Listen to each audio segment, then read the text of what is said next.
прямом эфире МТС Новости, в студии Елена Кобзева. Здравствуйте. Руководство подмосковной компании, на складе которой накануне в результате обрушения пешеходного моста пострадали кыргызстанцы, обещает оказать им материальную помощь и оформить всем пострадавшим медицинскую страховку. Об этом сообщает посольство нашей страны в Москве. По информации дипломатов, следственная группа сейчас выясняет обстоятельства ЧП. Накануне утром в одном из промышленных объектов компании FM Logistic обрушился пешеходный мост. Пострадал 51 кыргызстанец. 4, как сообщается, в тяжелом состоянии. Они были госпитализированы в районные больницы Ступино, Чехова, Серпухова, Подольска, Коломны и Домодедово.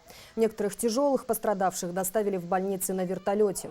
По предварительным данным, мост обрушился в то время, когда по нему группа рабочих выходила из здания после ночной смены.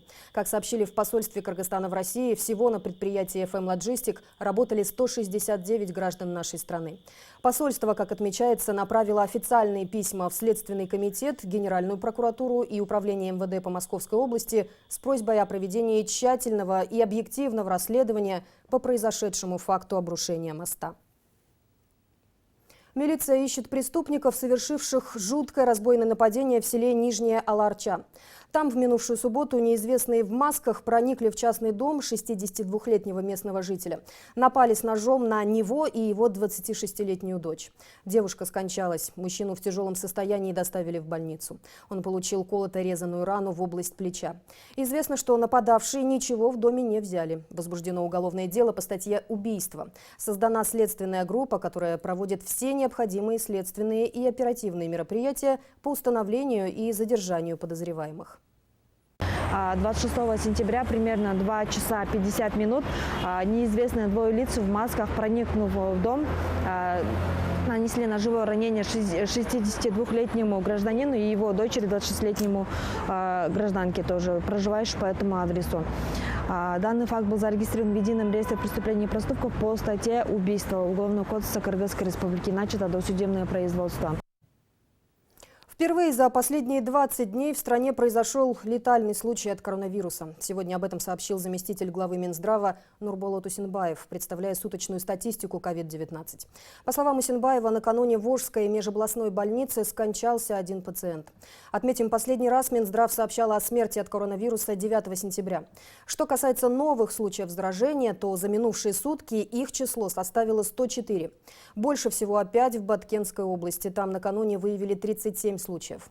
По словам замглавы Минздрава, областной штаб в связи с обострением эпидситуации принял ряд ограничений.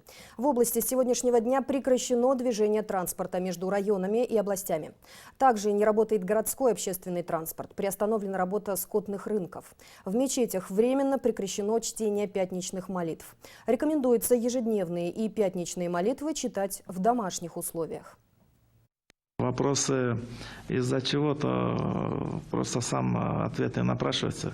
Несоблюдение элементарных правил здесь личной защиты и общественной гигиены, оно будет приводить к такому росту.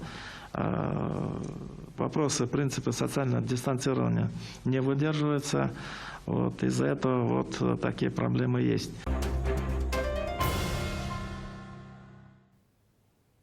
«Не будь манкуртом». Под таким девизом накануне в Бишкеке прошла акция протеста в ответ на высказывание депутата Марата Аманкулова. Напомним, он также является кандидатом в депутаты следующего созыва. В субботу, отметим, в соцсетях появилось видео, где на встрече с представителями России депутат сказал, цитата: «30 лет нашей независимости показали, что пора уже одуматься. На самом деле у нас много общих корней, свободная жизнь хорошо, но пора возвращаться домой». Конец цитаты. Это заявление многие пользователи расценили как угрозу суверенитету страны.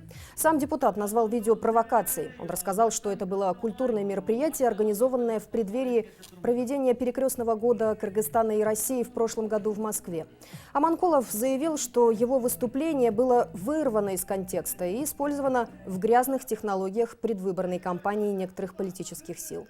Но это объяснение, похоже, не подействовало на митингующих. Накануне во время акции они начали собирать подписи под обращением в ГКНБ с требованием проверить высказывание депутата и привлечь его к ответственности. Если им не нужна свобода, она нужна нашему народу, нашим следующим поколениям. Мы независимый народ. Мы должны бороться с любыми попытками посягательств на нашу свободу. А предатели Родины должны быть наказаны. Или пусть собирают свои вещи и уходят. Президент Сооронбай Джинбеков сегодня с рабочим визитом вылетел в Российскую Федерацию. В городе Сочи, как сообщает пресс-служба главы государства, он проведет двусторонние переговоры с президентом России Владимиром Путиным. Будут обсуждены текущее состояние и перспективы двустороннего сотрудничества. В составе кыргызской делегации Сооронбая Джинбекова сопровождают министр иностранных дел Чингис Айдарбеков, глава отдела внешней политики аппарата президента Данияр Сыдыков и посол Кыргызстана в России Аликбек Джикшенкулов. По завершению рабочего визита в Россию, как отмечается, президент Сооронбай Джинбеков вылетит с официальным визитом в Венгрию. Пресс-служба главы государства также сообщает, что президент подписал указ, которым утверждена государственная стратегия по противодействию коррупции и ликвидации ее причин на 2021-2024 годы. Этим же документом Сооронбай Джинбеков рекомендует правительству во взаимодействии с Джугурку Кенешем и соответствующими госорганами разработать и принять нормативно-правовые акты, направленные на реализацию стратегии. Также Кабинету министров, Верховному суду, Генеральной прокуратуре, органам местной власти рекомендуется в двухнедельный срок разработать детализированные планы мероприятий на краткосрочные и среднесрочные периоды.